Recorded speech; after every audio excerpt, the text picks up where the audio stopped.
Hey everyone. I just took on a third mentee, Remy. You're about to see his first session that we had together. And I plan on doing one session a month for about 6 or 9 months and just seeing how the input that I give people can help with their careers or help solve some of the problems that they may have. This video is unedited, it was live streamed. There is chat during that time, but neither one of us was looking at it. And so if you ever want to join in on these sessions and give input during them or just even in the YouTube comments, that would be great. I really hope you can learn something from this. Regardless, thanks for watching and hope you enjoy the video. All right. Well, yeah, welcome to mentoring. Thank you for agreeing to be on here. I'm glad we could get you off of the wait list and onto the actual list of mentees. I see you have some things written down here first, so I'll let you kind of kick this off. Let me know what you want to work on, and we can talk about this stuff. Yeah, definitely. Well, thanks for having me, of course. So yeah, one thing I struggle with the most, and this is both in a personal capacity, like working on personal projects, but I also notice I struggle a bit with this in a more professional capacity, is I really enjoy doing the 90% of the work, like, the grunt of the work, the coding, the thinking things out, getting things done, getting it going, having something basically release ready. And then there's like this tiny bit, the last 10% that people always say that like takes 90% of the time. And I just that line when I get to that. Like I've had some great personal project I was really enthusiastic about. And I'm like, I want to get this done. I want to get this out there. And there's like, like five small bugs I need to fix. It's like half a day work at most, like maybe write some documentation. And I just cannot bring myself to do it. And it's about the same like in a professional setting. So for my work, I am a developer as well as a general software assistant for some specific softwares we can get into later if you want. And I'll get 90% done, like it works and everything, and there's like some small touch. I'm like, okay, get started on the new thing, go on, get started on the second thing, and I'll just I'll do those things later, but later never happens. Okay. And so that would you I know you have three things listed here. If you were to rank them, are they already in order of what you think is most important? Yes. Okay. Yeah, All right. I would So say then so. I want to dig into this for right now, as long as we already have the context of that. So when you are at 90%, first of all, are you aware that you're there at about 90%? Do you know when there's Oh the yeah, I've lost motivation? Okay. So what are the signs of that happening? with a lot of motivation, just sitting there staring at my screen, and I'm like, okay, I got these five things I need to do. Don't want to do any of them. So I'll just instead sit here and watch some YouTube videos or start a new project or whatever. I also know like what kind of tasks are there. Like, they're like the last bugs, like usually either like the really hard ones, but that aren't necessary like to get the program running.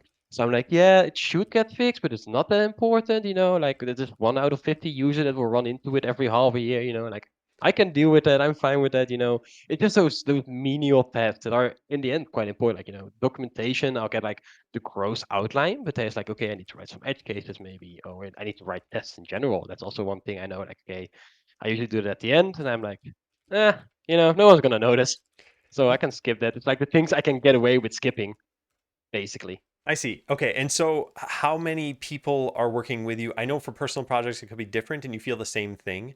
And so one way that we could approach this is we could say, how do we get you past this? And another way is how do we get the project past this? So getting the Yeah, project past it would be getting other people to help with it, kind of offloading this to other people maybe. Getting you past this would be how do we just get you to kind of put your head down and do this? And I make that sound sort of harsh, but it's there are ways we could talk that's about fair. building a habit and everything. I don't actually look at it that harshly. So when it comes to professional stuff, do you have help with those tasks? By the way, can you see what I'm typing as I'm typing it? I can see while you're typing Okay, it. Yeah, I cool. took my screen here. So, yeah. So in my professional setting, we are a small development team of 5 people in a company of about 800 people. Hmm. That we work specifically on. So me personally, I work on a CAD drawing application called MicroStation, which is my ground of the users. It is a third party tool. I just develop tools within the software, Hmm. and I am the only one actively working on that. There's one other colleague that has some experience in it, but the API for that software has switched to C sharp. I'm a C sharp developer. He has done some C/C++ development for it in the past. So like he can help it, like like he's a senior developer. He can help in broad ways, but like he's not someone I can offload work to, or like I can really drag into because we're such a small team serving a lot of users. We all got too much work to handle anyway. So also even like if I could upload it to him, I probably still would not because I feel like you got your own tasks that you need to be done with. Okay. Yeah, that makes sense. I think so. from a high level, like I said, we could either try to involve other people for this, or we could try to work on it for you. Given that you have this same issue personally, it sounds like we should work on it from your point of view. And so we again have another dichotomy here of ways that we can approach this. So one is we can try working on your mentality, and the other is we can try working on the practice. So let's start by talking about this. With all your personal projects and professional projects, there must be some that are quote unquote done. How do Hmm. they get to that point of done? Do you finally get yourself to do these things? Are you just dropping the tasks and you're releasing it anyway? What's happening to get you there? So if I was like say about like if I can get a concrete example of something that was done is a couple of years ago I released a shader pack for Unity that I finished. I wrote documentation. There was some, I just really wanted to get something out there. I also put it on my CV and everything, and it also sells for like what is $6 a piece, I think. So there was a bit of monetary value, which I don't really seek normally from personal projects. But I just it gave me a bit of extra drive, I suppose, to get it out there. And at some point, I just set a deadline. Like okay, end of the month, it needs to be done. And it will be released in that state, even if it's incomplete. And I guess I will find out soon enough if that wasn't enough of a released version, because it's out there at that point, and I will get criticism or negative feedback, whatever there is, when it does get released. Mm-hmm. Okay. And so that's a personal project. I think that's very informative, and I want to come back to that. For professional Hmm. projects, how do you end up finishing them? How do they end up getting out there? Yeah. Uh, I think most of it's like user driven. So, at usual come to my desk, be like, hey, I really need this, or you release this and there's some bugs, and I'll get an email, about certain bug, and then I will work on that bug. So that's mostly user driven, or I'm like, I really have to force myself one day, okay, I'll just take a Thursday afternoon, and just headphones on, and just I am only allowed to do this one thing, and I'll tell my colleagues like, hey, I'm offline basically, because I really need to get this done, Yeah, and it is really just like I need to force myself to actually sit down and work on that one thing and not let myself get distracted. I see. Okay. So I have some ideas, and I think when it comes to this, when is the next opportunity you'll have to be in this last 10% of a project? So let's say I gave you 10 different things right now. Are you in a situation where you can start applying these things, or do we have to sort of wait till the next time it naturally arises? Yeah, no, definitely, and I I wouldn't say I kind of like withheld it. Certainly, but I talked in the Discord before about the speedrunning notes application. Yeah. I don't know if you remember. Yeah. So that is something that is in like near that last 10%. Like, it's 90% there for like a first release. There's some documentation I need to write. There's some small bugs I need to finish. And I have really kind of been, telling myself, oh, like don't work on it because like you might be able to use it during the mentoring sessions. But I know it's also an excuse for myself to not work on it. It is that, I've hit this roadblock. I've been there before. We discussed, me being a possible mentee. Hmm. But ever since I know I was like on that waiting list, I've been like, oh, I should keep this because, like this is a nice example. Okay. But Yeah. I think that doing it in itself is the example of me just postponing it because I don't want to do it. Yeah. Yeah. Yeah. Okay. So, like I said, I want to come back to the mentality and practice part of this. It's good that you do have a way for us to test this because I have some ideas and I think they can be helpful. And part of it is maybe it'll be helpful for this application, and then maybe we need to sort of re-up our motivation slash tenets that we talk about here. So going back to the mentality and practice, you could potentially release this speed running notes application right now, right? And there would be some outcome of that. Some people would use it, some people would be confused by it, maybe not everyone would use it, but there's always going to be one more thing that you can convince yourself that you should do. So at some point, you need to draw a line. And this is why I starred this earlier in this document here. You mentioned that you wanted to produce the shader pack for your CV, you would be making money from it, and you had set a deadline for yourself. So not only do you have some external motivation, you wanted to get, well, presumably a job. I don't know for sure, but your CV is for eventually getting a job at some point in the future. You could get some money from that, but then also some internal motivation of you set a deadline for yourself and you want to stick to that. I think there are ways we could apply this with the speedrunning tool as well. And the practice part could be that we somehow get you to just work through those difficult tasks. And so I want to talk about some ideas for both of these. So first of all, when is the speedrunning app done? Like how do you know that it's in a state you're ready to release it? So right now, I would say, like if the last couple of bugs that are in there are fixed, and there's like some get you going documentation out there, like on how there's a config file behind it, like how do you set up the config, write a GitHub page for it that people can land on, reach for it. What is it? How does it work? How do we use it? And there's some jarring bugs in there that just need to get fixed. Okay. And So if there's like the two items I get them done, I would say, first release, and then there's of course new features, but that will be later. yeah, got you. Okay, and that sounds reasonable to me. Um, if you were to estimate just sort of from the hip, how long might it take you to fix the bugs and how long might it take you to write the documentation? I mean, probably if I sit down for it, I could do either of them in one day. Okay, Like so it isn't even that much work. It's just really yeah. not the mentality part isn't there. Okay, so about 2 days in total, you might say. Yeah. Okay, and then let's say you forewent one of these. So let's say you did not do the bug fixes. It would be 1 day. What do you think would be the state of the release? Do you think people would be like, they're definitely hitting these bugs? Are they important bugs? No, I think they're minor bugs. It is usable with these bugs. Okay. Okay, so here's what I think we can do. And maybe I'm jumping to this conclusion too soon, but I think you should focus on the documentation. And I think you should try out this technique that I had mentioned in a video I just did recently, which is called body doubling. Do you have any friends who are also working on anything that they're trying to be productive on? I don't think so. No. You don't? Okay. No. How about this then? Here's your homework. It's find someone on Discord who wants to be productive as well, and then set up a 1 hour call with them. No video needed, and you each work on your tasks. And the goal is going to be for that 1 hour to be productive for the majority of it. You can talk to this person if you want to. You can try things out. They can tell you what they're working on too. You don't even need to talk if you don't want to, though. They can be someone you know, someone you don't know. Doesn't matter. I want you to try that out, and I want you to see: is this an environment in which you thrive in when it comes to these last 10% tasks? Does that sound like something you're comfortable doing? Yeah. Yeah. Yeah. Okay. So if that works, then now nothing stops you from using this again in the future, or at least having this as a tool for you to use. I think this is a good concrete way of trying this out, and it's surprisingly effective for some people. And so give it a shot and see what you think about it. Um, Beyond that, I was going to say, I think there are other things that you set for yourself back in this message that I'd starred. So things like having selling this tool that you might make. I don't suggest you should do that. It sounded like this was an app to help speedrunners. I don't know if they'd pay for a tool like that.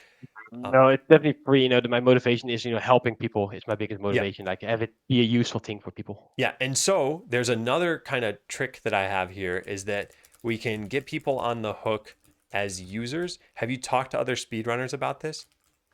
Yeah, I have. Okay. And are they excited about the tool?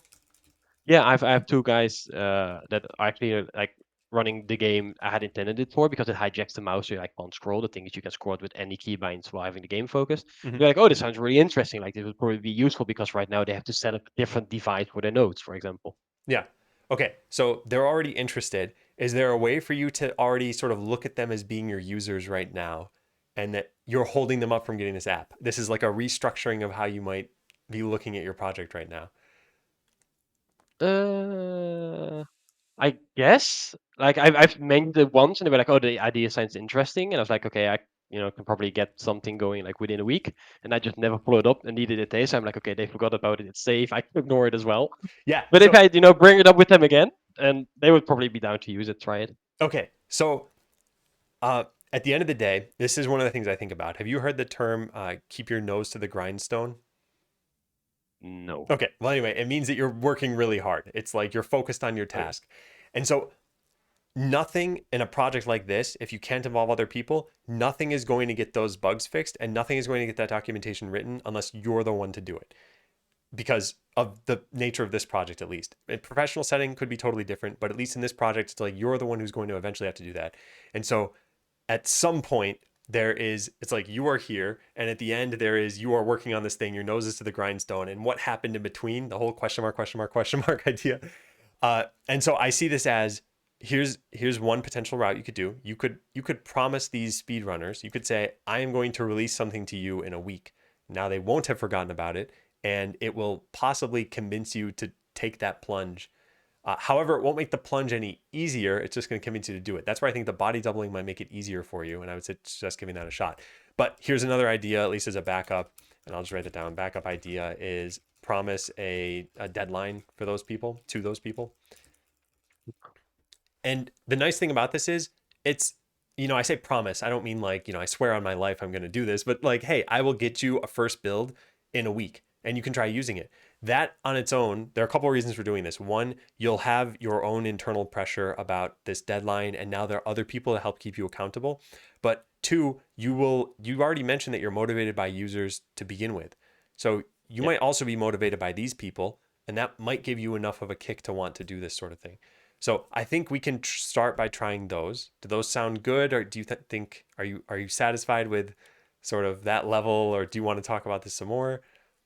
No, no, I think that sounds great. I think, one of the things, like, I think if I sit next to someone, like, do the body doubling, or like, even if it's online or in person or whatever, I think it takes away, it gives like social pressure of like, don't go on YouTube or Reddit and just scroll that entire hour. Yeah, So I think that would definitely help me. And indeed, like, I'm really driven by like, like, if I would have like a public repo for it and someone could try it, and there'd be like a $2 on it, I'd be like, oh, like people have found something. I need to fix this now. So I think having that pressure of like, there's someone waiting on this, would definitely help me with getting it out there. yeah, I think so. And I think there are other things that I had as kind of faint ideas throughout this. You're active in Discord. Another thing you could do is you could say, look, people saw this mentoring session. Can you hold me accountable? Can I say, there could be any number of things, but I Yeah. think at least these couple ideas are pretty good so far. And so we'll revisit this. If in a month this hasn't kind of worked out for you, we can brainstorm some other ideas. So yeah, so what I'd like to do, I'd like to move on to one of the other two things, but I don't ever like moving on without, Mentee being on board. So Remy, are you happy with that conclusion for now? Are you okay moving on? Yeah. No, I'm happy, Manatee. We can go on. Okay. All right. So why don't you fill me in for the next thing, the career section? Yeah. So in my year-end review, so okay, let me first like give you kind of the dynamics of the team I'm working professionally in. Like I Mm-hmm. said, we got 5 software developers. We basically all 5 of us have our own specialization within the team. Like we got like 800 users, 800 people in the company itself. We got 3 people working dedicated on engineering applications that we build and maintain in-house. We got me, who is like working on CAD applications, and there's one other guy that's kind of the all-around guy who jumps in wherever he's needed, but also has his own tasks.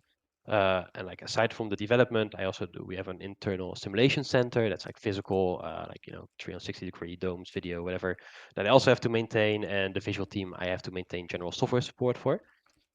And what I like the most in this blend is that I get to interact with a lot of people. I can't just sit behind the desk all week writing code. I would go completely bonkers.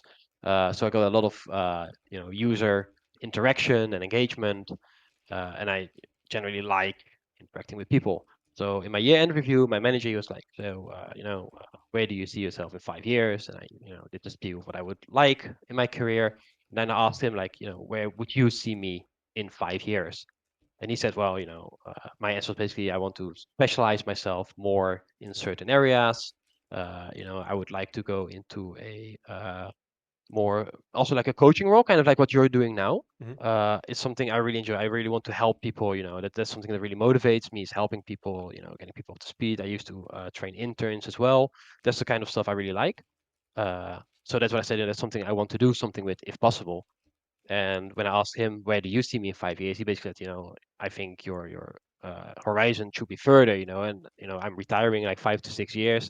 I think you would be a possible candidate for replacing me, which kind of ties in with mentoring people as well, which is something he does in his role, but only a small portion.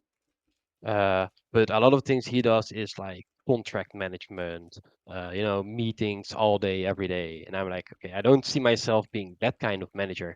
So I want to be like, I think I'm pretty all right at, managing projects. This summer I did a huge project by myself that I led, with third parties and everything. And I really like that kind of management, like on the project level and on the human level, like coaching people through something or interacting with the people. But I do not want to do like contract management, like sitting down, bargain the deals and that kind of stuff. Uh, So I'm like thinking, is there some, and I know this is might be hard for you to answer, but like, what do you think of this? Like, do you think where would you see opportunities for that? If I'm like, I want to do something with people, I think management is one of my skills, and people skills is one of my skills. Hmm. But I don't want like all the other responsibilities basically that come with like being a manager of like the contract management and that kind of stuff. Yeah. So, okay, a few questions here. Your manager, just to be clear, said that he's retiring in about 6 to 7 years. Is that what you said? Yeah, something like that. Okay. Retiring in about, I'll just say 6 years. So, okay, this is a when I consider things like small, short term, medium term, long term, this is certainly long term. This is not something where Mm. like, oh, 3 years from now we're going to be doing something. And so you have the benefit of time right now, and you have the benefit of the person who you'd be replacing still being there.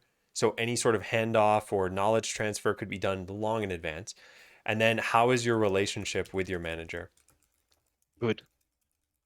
Okay. It's it's one of those guys, like I can just be like, hey, I need to talk about something. It can be work related, private. I feel comfortable talking with a lot of things about him.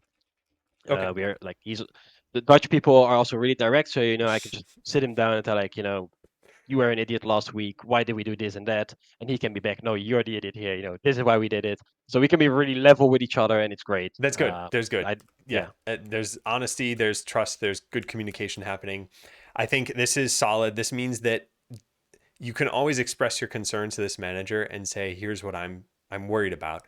And so I'll share a bunch of different thoughts. For one, and you might have heard me say this on stream before, but a lot of people go into game development and they think I'm going to be a game developer 99% of the time. And yeah, sure, there's 1% that's going to be a release or marketing or something. That is not the reality. Generally, there's a lot of business management or finding contractors to do things or artists or managing people and so the actual game dev time you do start shrinking and shrinking to the point where if you do end up running a successful company, maybe you only are doing it 5% of the time, to the point where you might as well just not be doing it and let the people who you could delegate to handle it.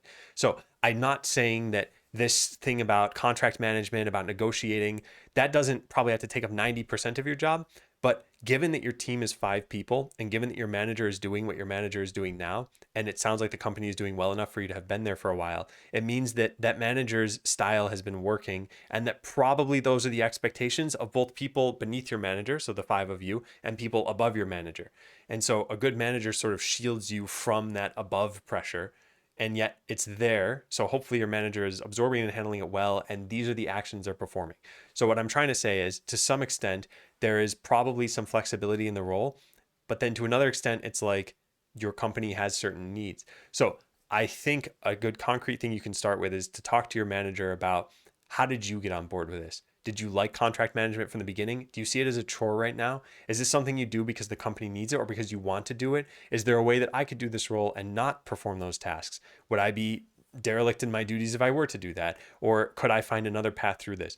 So, and then you need to ask yourself, what level of this kind of work are you comfortable with? So after asking your manager these questions, maybe your manager says, I hate it too, Remy, and you're an idiot. No, no, I'm kidding. you would definitely say that. you probably would. He says, I hate it too, and I just have to do it. And if you're like, okay, Hmm. I'm going in eyes wide open, I will also end up hating this. Fine, we can talk about how to work on your mentality about those sorts of things. But then, so anyway, let me write down some kind of questions for your manager. Um, how much of your role is this? How much of your role is this? Uh, do you like it?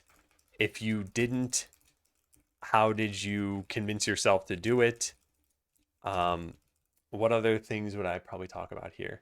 Oh yeah, is there any flexibility? Oh, there's an alert. Part of the document's not visible on stream. Oh yeah, what happened there? Sorry, one sec, Ramy. Let me move this up here. I don't know what actually happened here. Huh. It somehow scrolled aside. Okay, sorry about that. Yeah, is there any Fine. flexibility in these tasks? And was there anything else that I think would be good to ask? I think that's a good start, at least.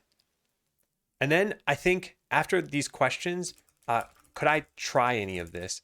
So a lot of people who are what I call individual contributors, which is your position right now, when they become managers, they almost always say there was a flood of meetings that happened. And it takes a very certain kind of personality style to want to be in meetings all day and to thrive in that. And you already think that Not me. yeah, that it's not you. And yet you like interacting with people and everything. And so there's going to be some balance that's higher number of meetings than what you have now, and probably not like 40 hours a week of meetings. So I think that's where trying some of this could be good. Can you take on a junior developer? Um, can you sit in on contract meetings? These sorts of things of can I try out the job before I have it? Given that the time horizon is like 6 years, I think this is a really good thing to start. Would you be comfortable talking to your manager about this stuff and asking these sorts of questions? Yeah, yeah, I probably would. Yeah. Okay, yeah. And then I wrote this down afterwards, staying at the company. So let's say your manager said, you know what? I just love contract management. It's 90% of the job. And if I didn't love it, I'd probably hate my job and I wouldn't want to work here anymore. So if you hear that, and maybe you give it a shot and you're like, I just can't be on board with that. I can't like contract management, and that's the majority of the job. um, how likely are you to want to leave, or would you try to stay and work under whatever new manager is there? Basically, is there a path for you that is not becoming your manager that would still allow you to stay at the company and be happy? Yeah, definitely. I have no intentions of leaving right now. So that's like, something drastically changes, like even if it's like, okay, the role doesn't work out for me, you're just gonna become a senior developer or, a specialist developer or whatever. I would be fine with that. I'm also the kind of person that would look at alternatives. Like maybe I can, I'm also quite buddy with the CFO and CTO of the company. So maybe I would be like, hey, maybe we can make a role for me that would suit whatever I'm searching for. Maybe have like a specific dedicated role for like new people management or whatever you want to call it. Yeah. So I think like even if I couldn't do it in this role, I would probably try to get my way through different manners if that's what it takes. Okay. So the way I look at it is you have three paths, which is become your I'm going to write this become your manager, or like I guess take over your manager's position. That's one path. The other path is more senior developer, and the other path is a new custom role. Is that an Yeah, accurate summation, at least, of what we just talked about? yeah, Okay. definitely. Okay. I And think so, these are the three paths. yeah. And so, if I were to ask you, and these are all at the current company, so I guess there's a fourth path here, which is going to a different company. Is that a viable path for you? Is that something you want to avoid? I mean, it's always viable. I think there's enough workaround that I could switch if I wanted to. But it's not something I would prefer. I'm someone, if I can work at a company for 40 years, I would rather do that. Okay. All right. So I think that's good. I think this kind of fits in line with things you've said over the years on Discord, which, by the way, random note for the people watching on Twitch, Remy and I have actually talked and kind of gotten to know each other a little bit before this, unlike with my other couple of mentees, which were only kind of online. So, yeah, based on what you said on Discord, this kind of tracks.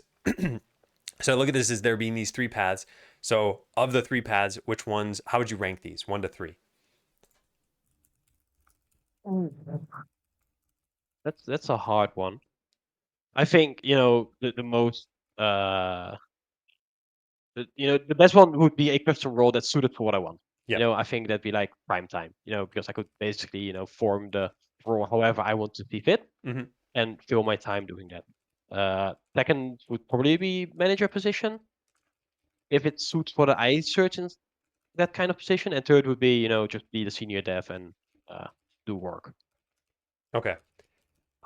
So, given that you said the best is this sort of new custom role, and second is manager if it suits you, because it's possible you talk to your manager and you say, "Hey, what's the percentage of these tasks that you don't like?" And he's like, "Oh, it's 3%."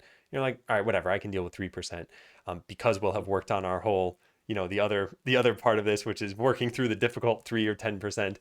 So assuming we get through those, yeah, it's possible these are both kind of up there. So I think they're given what you said, got good relationships with your manager, CFO, CTO, I don't see why there couldn't be a path that you could explore here.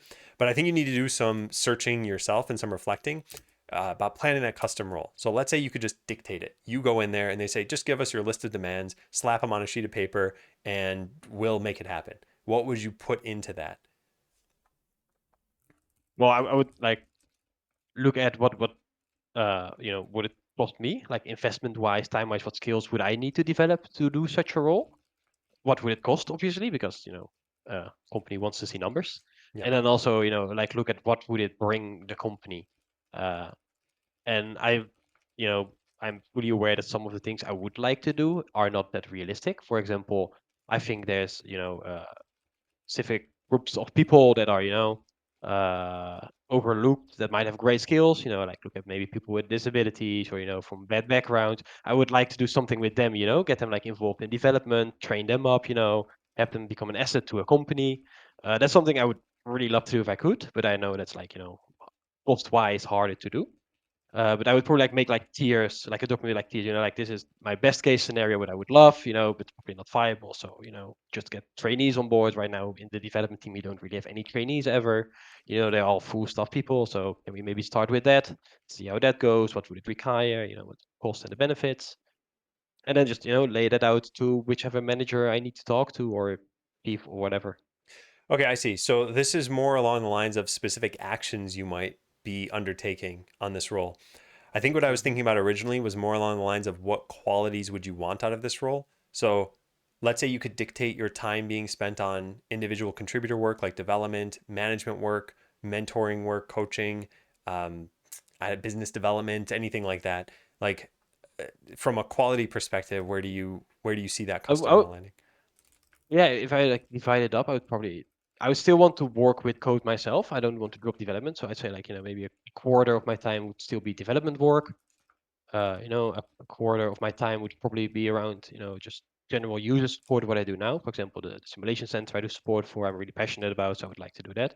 And then the rest of the 50% would be dedicated to this role of like doing coaching stuff, uh, in whatever capacity. So, maybe like 20% of that would be dedicated to, like training trainees, like 20% would go to sitting in on the meetings and whatever, paperwork I need to do. And then 10% free roam, whatever needs to be done.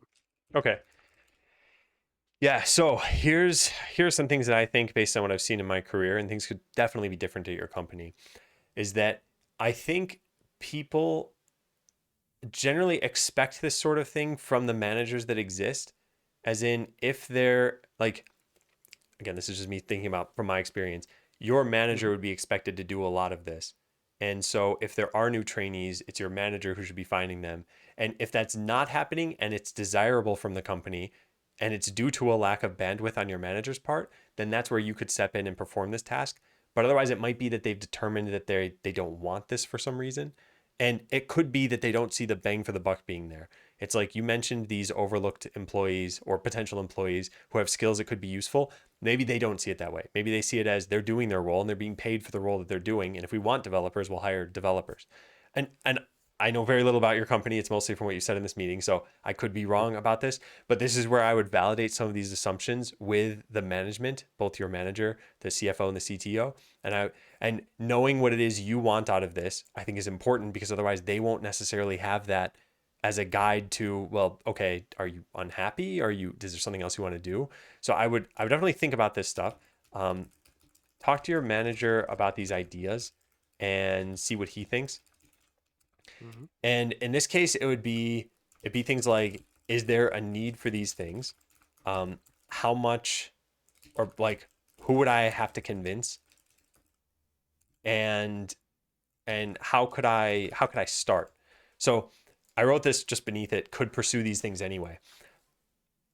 You mentioned trainees, you mentioned sort of developing people's skills. You could always start a meeting series and say, look, I'm doing something. This is experimental. I mean, maybe you get sign off on it from your manager, but you say, this is kind of your own time. It doesn't really count as work.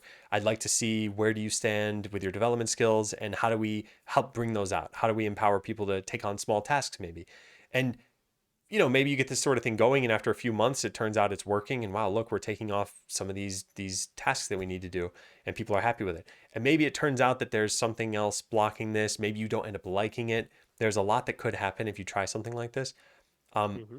would you be okay trying to pursue some of these things without explicitly hearing that it's your job to do it?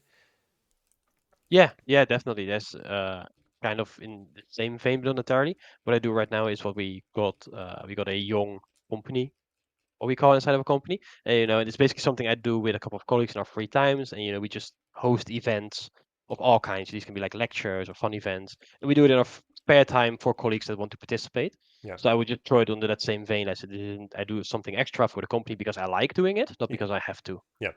So Okay. yeah, Yeah, and I don't necessarily see it as. I guess the way I look at this is it doesn't necessarily need to be extra from a like stay late point of view, get extra work done, but something like this is if you have 90% of your tasks are the job task. This is the last 10% where it's like, well, this can help the company. Um, I think I think this is at least a starting point, which is to talk to your manager about this.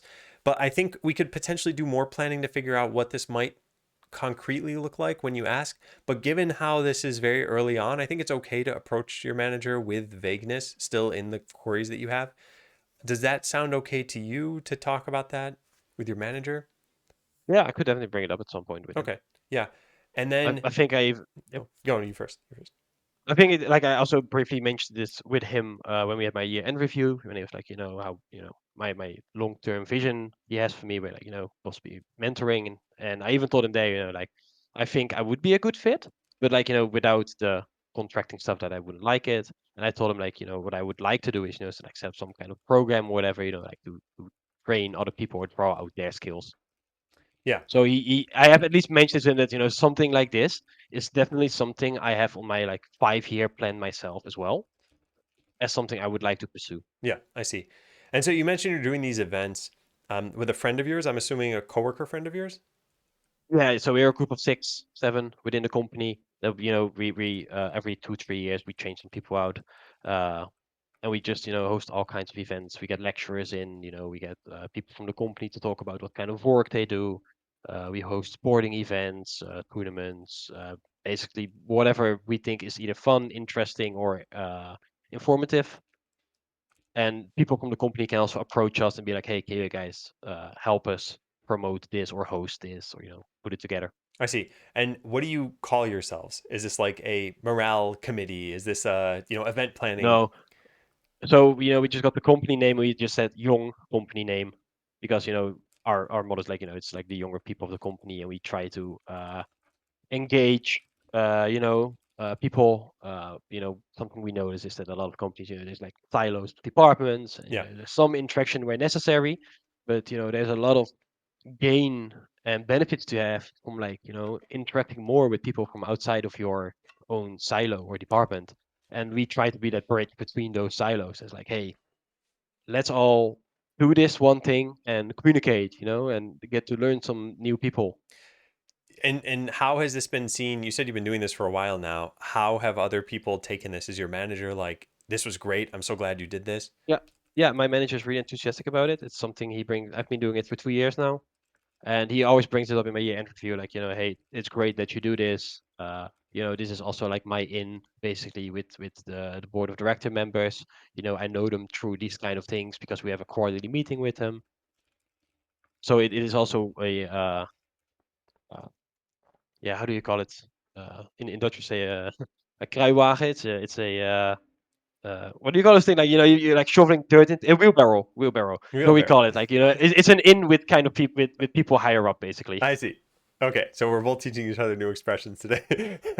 um, Here's what I think. I think that every company wants things to get done, and ideally doesn't want to ever have to even make those things get done. They just want to hire workers who are like all go-getters and independent and will just lead projects to their completion and raise revenue and all this other stuff. So for you to do this already shows some amazing initiative that you have. And I think there's a way to tie this into more of a mentoring thing. So when I was working at Google, they have an official mentor registry. I don't know if something like that exists at your company. At 800 people, it's not likely, I would say. But there's no reason you couldn't start that and say, look, here are my skills. I want to send out this email. Anyone, no matter how far afield you are from me, you could be, employee number 600 and I'm employee number 200. And let's just say that was like a distance thing. You could be in a different team. You could be wherever. And I'm still willing to mentor you or find a way to help you, sort of like what these sessions are between you and me. If you were to just start something like that, what do you think would be the outcome of that from your company's point of view? Do you think they'd say, this is great, I'm glad you did this? Or would they just say, like, you're kind of like, how would they take something like that? I think they would be either indifferent or supportive. I don't think they would ever oppose it. So, maybe like so my manager, he'd probably like, if you got the time for it, go ahead. Because he just trusts all of us, like all of our team, that that we do things if we got the time for it, and if we don't have time, we just work. Uh, I think upper management might be like, if it doesn't interfere with your work, whatever, we don't really care. So, but I don't think they would say like, oh, you can't do that. Yeah, I agree, and I think your conclusion about the outcome, I think, is likely. It probably wouldn't be negative, but it might not be positive as well. It might just Yeah, be that they're, yeah. And so for something like this, it always comes down to how much do you want to do this, even if it doesn't fall into your job role. And so this is kind of what I was trying to get at earlier when I said I think that if the company wants this, then they expect it of the manager, and it's part of the job of getting work done is make sure they have the skills to do that work.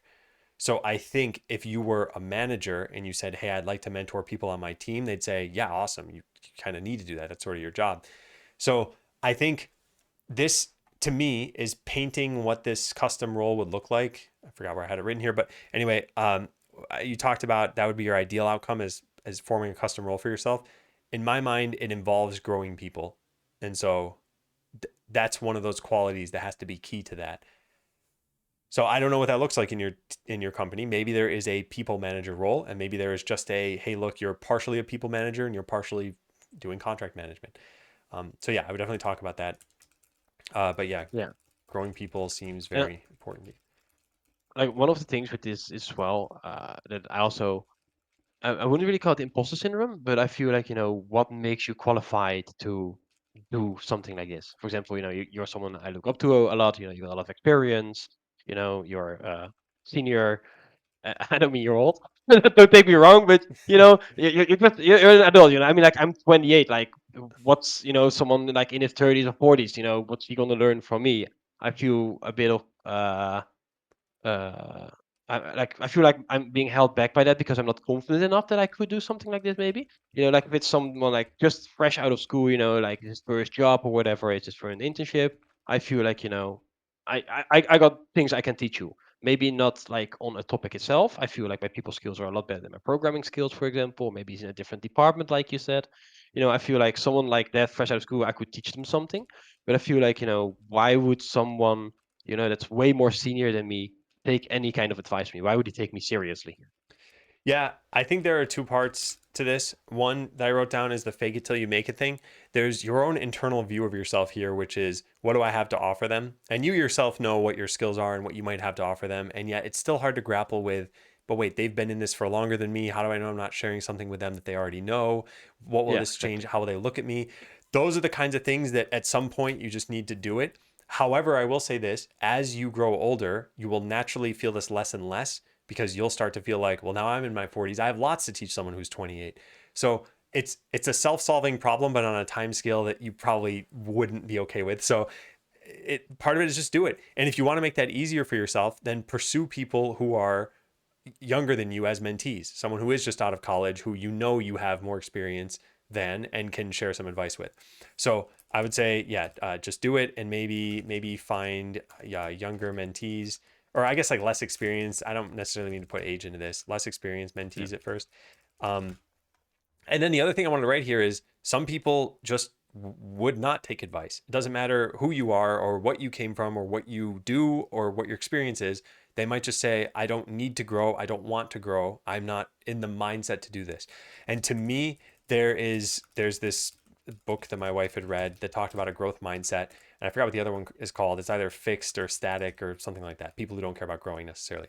But anyway, some people have it by default, just a growth mindset. Like, how can I improve? What did I do wrong here? How can I do better? And other people are like, I want to get my job done. I want to go home and I want to watch Netflix for 8 hours. Like, those are totally fine to have those two classes of people. And so the concrete takeaway from this is there is some amount of like mentee choosing you would need to do. If you find out in a session with somebody, let's say you do start, the person is 5 years older than you, and they're like, "Nah, I don't really believe in what you say." They're not going to outright say this, but you find that they're not taking your yeah, advice, they're not working on things. Then that's okay. Just move on. And you read through the mentee contract that I released myself, but I said mentoring isn't magic. It's like I can give you all the advice in the world. I can give you the map. You are here. Here are all the actions you perform, and you get to all the success you ever wanted in your life. Some people might not follow that, and that's fine. You help as much as you can. So Yeah. uh, I think this is why I say this stuff about the custom role. You sound like you really want to help people. It sounds like that's core to what you mentioned here. And in fact, when you talked about percentages, let me go back to this to make sure I'm not quoting this wrong. But yeah, 50% of your role would be dedicated to other people. And yet 25% would be developing, 25% might be the users themselves. So since it matters to you a lot, I would say try steering yourself into that role now and finding a way to make these other things still happen. So maybe you can do development and maybe there's a role like a tech lead kind of person. Maybe there's a role like a I don't know, intern manager, mentee manager, something you can start to do. Um, yeah. So, yeah, what do you think about this stuff so far? Is this kind of along the lines that you're like, you seem like there's a path here that can help you move forward? Is there more you want to delve into here? Well, no, I think this is great for now. I think this is it's a great starting point. Okay. Yeah. Like I think also like you said, like start working on it now is something I didn't really consider. It's like something I feel like, 5 years from now, I'll be like 33. I feel like, I'm more at an age where it's appropriate to do something like that. I feel like that's something I'm kind of a bit stuck in that mindset. Yeah. But like you said, like there's nothing from stopping me from going it right now. Like within ICT we might not have, trainees, but we might have some in other departments I don't know about that could use this. I know there's, for example, in some engineering fields, they got a buddy system where, you get like a buddy engineer who's like more senior. And maybe, I could just ask like, hey, can I be in on that on something not engineering related? So I think those are things I can definitely do something with. Yeah. I think that's good. I think the thing about finding somebody that I want to say is try to start with one person, and that way you can track your own growth as a mentor. I think I had mentioned this to 3D Extended, but I think everyone is just kind of bad at their first year of management because you're learning so much during that time. And so I think if you go into it with the expectation that I'm going to grow a lot, I'm not going to be the best right from the get-go. I think the same sort of thing can happen with mentoring, but that it's much lower stakes. You do not have someone's career on the line. You're essentially helping them, and as long as you don't steer them down the wrong path entirely, they won't end up worse off than when they started. But Yeah. it's my belief that everyone has something to teach somebody else, regardless of age or experience. And it's just finding what that is that you can give to them that they need. And sometimes it's just encouragement. And yeah, so I totally think you can do it. I think you can find somebody, and I think it's good to at least start. So we'll kind of leave this there, and we'll cover your third thing for a little bit here. So why don't you intro that for me? Yeah, so like I said, we got a small team. All of us got more tasks than we can handle right now. Mm-hmm. If I'm like looking at my backlog for the coming year that we're working on right now, it's just, it's already too much more than I can handle. And we basically said, get as much possible as you can, Yeah. and we'll see where it ends. And even though like my manager, my colleagues, my seniors, they're all like, take whatever training you need, there's funding for it, you can get the time off for it. But, I feel like I just don't have the time to actually do it. If I say, okay, I got this, I don't know, Microsoft C Sharp design patterns Yeah. training setup, just to mention something, it's gonna take a week. So, halfway through March, I'll be gone for a week. I just feel like I cannot do that. Uh, Even though my manager and everyone's like, no, you should definitely do it, Remy. Like in the long term, it's gonna help out and everything. But I feel like the work pressure, and I think this mostly is something I impose on myself, Mm-hmm. is just so high that I feel like I cannot really take the time to develop myself. Like something we don't do code reviews, for example, because we're all busy, so I can't really go to a colleague and be like, hey, can you code review something for me so I can learn from it? There's not really the space for that. Like I mentioned earlier, like, writing tests is something I don't really do, but I know I should be doing. But then I'm like, I don't have the knowledge for this, so I should probably, do some training on this. But then I'm like, if I do that, I don't have time to work on new feature that's being asked. And, I kind of got like in this loop for myself where I'm like, okay, I feel like I need to do some self-development on a technical basis mostly, but I don't really allow myself to take the time for that, even though everyone around me says I can take the time for it. Yeah. There's a lot to dissect here. Um, I think I want to start with the last bit. With the amount that you're doing right now, to add something on top of it is probably close to infeasible. So it is about carving out that time. And yet you're told that, hey, we allow you to carve out that time. And there's something going on where you think, I still can't do it. So let me ask this to begin with. Do you see other people doing this? Carving out the time to Mm, pursue these tasks? no, not really. Okay, And that might just be because I'm unaware of it. But I've not like been in a meeting where one of my like every we got bi-weekly meetings with my team. I don't remember in the last, almost 3 years that I've been here that a colleague was like, "Oh, last week I was on training X." I see. Okay, so there could be a lack of awareness, as you mentioned yourself. Um, I want you to ask around a little bit if you're comfortable and see, is this Yeah, happening? And the way you could kind of phrase it is like, when was the last time you, I guess, took a training, or like, you kind of know what I mean. But the important part is the when was the last time, because yeah. it probably happened at some point. And they're like, oh yeah, 2 years ago I went on that thing, and you're like, oh, 2 years, that's not very frequent, right? And if they're like, oh, I do this every year or once every 6 months or something. So at least that can kind of give you an idea of what other people are doing. Now, they might come back and they might say, no, we never do that. Yeah, we feel the exact same way as you do. And you might find out that it's a systemic issue. So could be a systemic issue here. And you might find out that it's kind of just you at the end. It's that, hey, we actually don't take trainings, but we don't really feel like we need to. We're pretty happy with how things are going. I'm learning on the job, and you don't get the confidence that, okay, other people are experiencing this too. You'll still need to find a way to move through that if you want to grow. And I think starting a mentoring session like this is a good idea as a mentee, because it at least says, it's signaling that, hey, I want to grow, I want to work on this stuff. And so the next time around we can dig into this a lot more. I mean, we still have time now. I'm not trying to end the session, but we can dig into this more, and we can figure out what is what is keeping you sort of where you are here and not taking that time. You mentioned being able to take a week in March to go, read a design book, for example. What do you think would happen if you did that? You said to your manager, "Hey, I'm just going to take a week," just like everyone's been saying. Do you think your manager would be like, "Ooh, I don't, we offered it, but we don't really expect people to take it," or do you think your manager would be like, "Cool, yeah, see you at the end of March"? Oh, yeah, yeah, yeah. No, he'll see. I'll be like, "See you next week." Yeah. Okay. Like, like barring any necessities, of course. But like Yeah. generally, he'd just be like, "Take whatever time you need, even if it's 2 weeks." Like if you feel like you need this, then you need to do this. That's basically the mentality that they trust us that we, don't waste our time. Okay. And out of curiosity, well, no, that doesn't matter, I guess. Okay, so I think you should try it. I think you should try it on a small scale, just like I mentioned with mentees. So, um, you have a book that you mentioned. How long do you think it would take you to like read and write notes on that book? Well, I don't have anything specific right Oh, now. That okay, was just okay, an example. okay. I see. So nothing specific right now.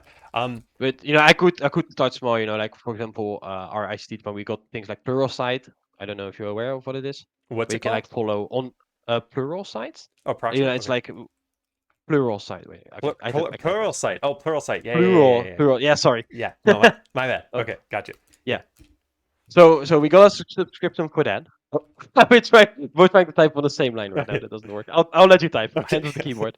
So we got a subscription to that where you can like follow like C# training, C++ trainings, whatever is necessary. So I could just take I don't know, entire course on that. See it takes 2 days, whatever, and try that. And I think a clear example of this actually, which I've been complaining about in the Discord lately, is this application or plugin rather. I need to refactor right now that's written in The C C. slash C++. Yep. Yep. Yep. And where I'm like, I don't know this language. I know like the general semantics of it, but I don't know this language. And I just, dove in and I'm learning as I'm going. And I feel like I've wasted like 2 weeks just, trying to get the basics down. But, probably if I spent first week, learning actually about what C does and what it is. Like over the entire month, it would probably save me time, Okay. but it Yeah. still feels like you're standing still for that 1 week, even though you're still All right, growing. so I'm gonna pull up a document that you won't be able to see, but I'm pulling this up for my own sake so that I can read. This is the first mentee I had, Beardage, had mentioned this Hmm. exact same thing with Joy. I want to say no, it wasn't Joy. It was Odd. Yeah. Okay. I don't know if you remember this. Does this ring any bells for you that Beardage mentions Yeah. Odd? Okay. So I'm gonna read this from the retrospective I had with them on their session. Do you feel you would take different steps in the future He said he would have needed to understand how a specific library worked, and it was Zod in that case, and it would have saved him a ton of time. He said he should have cut a release before that. These are the high level patterns in mentoring that we see sort of play out. Going forward without the knowledge to do something and then realizing how big a task is and wanting to come back and have that foundational knowledge. And it sounds like, I don't know for sure, but it sounds like Pluralsight might have a C++ course or something. Is it? Okay, so here's what I would say. At the very least, identify that there's a course that sounds relevant to you, because that should be just very mechanical and easy. Go on Pluralsight, search for C++, see if there's something where it's like, oh man, yeah, I'm facing all those problems. See if there's something relevant enough to you, because if it's like, hey, learn just general C++, maybe that helps. I don't know exactly the nature of what you've learned and what you haven't learned yet, but identify whether there's a course. Then figure out how long that course would take. So probably they list things in like number of hours or something. And try to budget some time for that.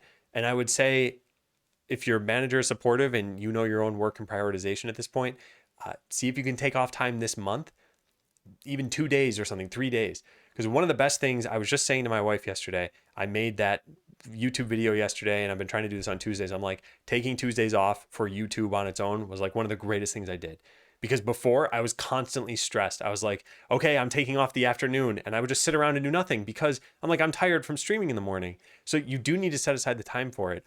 And I think you have all of the opportunities there, and from both the course material, the ability to get the time off. So I would definitely say to pursue this and then see if that re-energizes you on the C++ refactoring task that you have. And like, and that's the follow through. The follow through is not just, okay, I did this, I took the time off, I feel good. It's also, did that help me learn what I needed to learn? Yeah. So yeah, I write this down as identify a course to take, take some time off, ideally this month. And then the follow through is going to be make sure it helped with this task you have. Now, I don't want to add pressure. If it didn't help with this task you have, there is still a win there, which is that you took the course, you now have set precedent for yourself that you can do this, and that should you identify a better course in the future or a different training or just some other opportunity for learning, maybe you end up taking 3 days and you're like, I'm just going to write unit tests. And you write unit tests and you learn the libraries that you're using and you solidify in your head that they're important and that you can do them. That in itself is a victory. So this whole thing about follow up, make sure that it helped you with the task. That's the ideal. And if we don't hit there, that's fine. It's not a failure.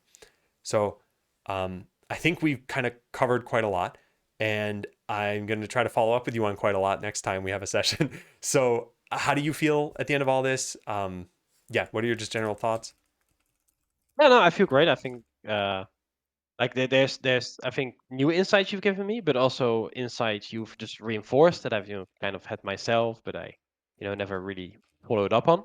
And I think it's good to have someone else iterate it and be like, this is a good code of action. Like it's a bit of confirmation, but also just a lot of new things that I hadn't thought about. Just view it from a different way, get some fresh eyes on it. I think it's great. I think it's a good session. You give me some good work items, I think. Okay, cool. Yeah. Yeah, well, I'm glad. As always, thank you for joining. And I think this, like I said, for the other two mentees, it takes a lot of guts to just be on here and, you're on stream in front of a lot of people. I know you've streamed before yourself, so you're probably used to some of it. But yeah, thank you very much, Remy. And yeah, I'll schedule another session with you next time. Yeah, again, thanks for having me, and see you around. All right. Yeah. Take care. Bye. Bye.